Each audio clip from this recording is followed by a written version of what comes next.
క్యాలెండర్లు డైరీలు మారుతూ ఉన్నాయి, క్యాలెండర్లో తేదీలు మారుతూ ఉన్నాయి, సంవత్సరాలు మారిపోతూ ఉన్నాయి.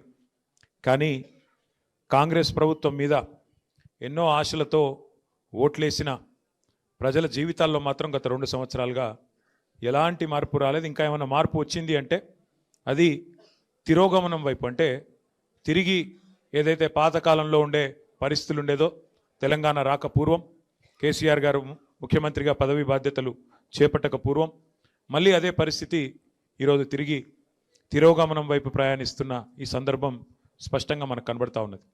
ముఖ్యంగా ఈరోజు మనం ఆలోచించాల్సింది, మనం ఇక్కడ వేడుకల్లో ఉన్నాం కానీ తెలంగాణ వ్యాప్తంగా రైతులు యూరియా దొరకక వేదనలో ఉన్నారు.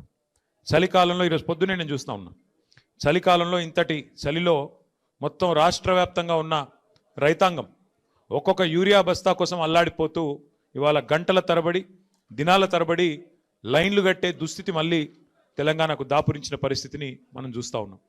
అయితే నా ప్రార్థన మీ అందరితో మనందరితో, మనకు పోరాటం కొత్త కాదు. 14 ఏళ్ళు ఆనాడు అటు కేంద్రంతో ఇటు రాష్ట్రంలో ఉండే సమైక్యవాదులతో పోరాటం చేసింది కేసీఆర్ గారి నాయకత్వంలో, మీ అందరి ఆశీర్వాదంతో.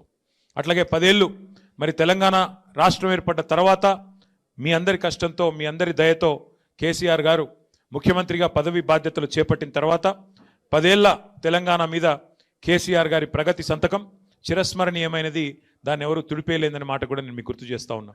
అట్లాగే గత 2 సంవత్సరాలుగా పోరాట స్ఫూర్తితో ఏ రకంగానైతే కార్యకర్తలు, నాయకులు, ప్రజలు కదం దొక్కారో కాంగ్రెస్ పార్టీ యొక్క దుష్పరిపాలన మీద, దాన్ని కూడా మనం ఈ సందర్భంగా మననం చేసుకోవాల్సిన అవసరం ఉంది.